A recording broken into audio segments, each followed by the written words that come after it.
নুসরাত, সর্বনাশ হয়ে গেছে মা। তোর বাপকে রুস্তম মস্তান তুলে নিয়ে গেছে। তোর বাপ জুয়া খেলে 30 লাখ টাকা হেরে গেছে। কি বলো মা? রুস্তমের এত বড় কলিজা, আমার বাবার কিছু হবে, রুস্তমকে আমি ছাড়বো না। নুসরাত আপা, রুস্তম বলেছে 30 লাখ না দিলে তোমার বাবাকে ছাড়বে না।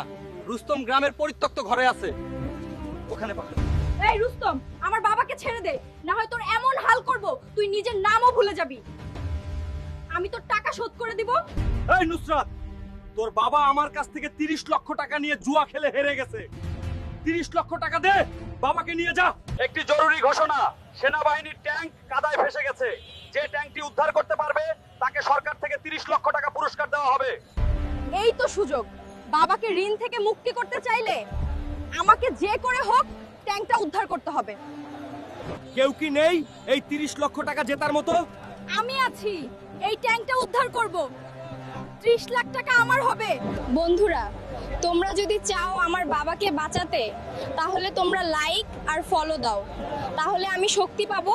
হে আল্লাহ, শক্তি দাও, যে করেই হোক আমাকে এটা পারতেই হবে। অবিশ্বাস্য নুসরাত, শেষ পর্যন্ত তুমি পেরেছো। এই নাও তোমার 30 লক্ষ টাকা। এই নে রুস্তম, তোর 30 লাখ টাকা। আর কোনোদিন আমার বাবার গায়ে হাত দিবি না, তোর হাত আমি ভেঙে দেব। এটা তুই কি করলি চাঁদনি? তোর খেলা শেষ। বন্ধুরা, তোমরা যারা বাবাকে ভালোবাসো তারা একটি লাইক কমেন্ট দিয়েছো, আর যদি তোমাদের কাছে নতুন গল্প থাকে আমাকে পাঠাতে পারো। ভালো হবে, আমরা সবাই খুব খুশি। আমিও খুব খুশি বাবা।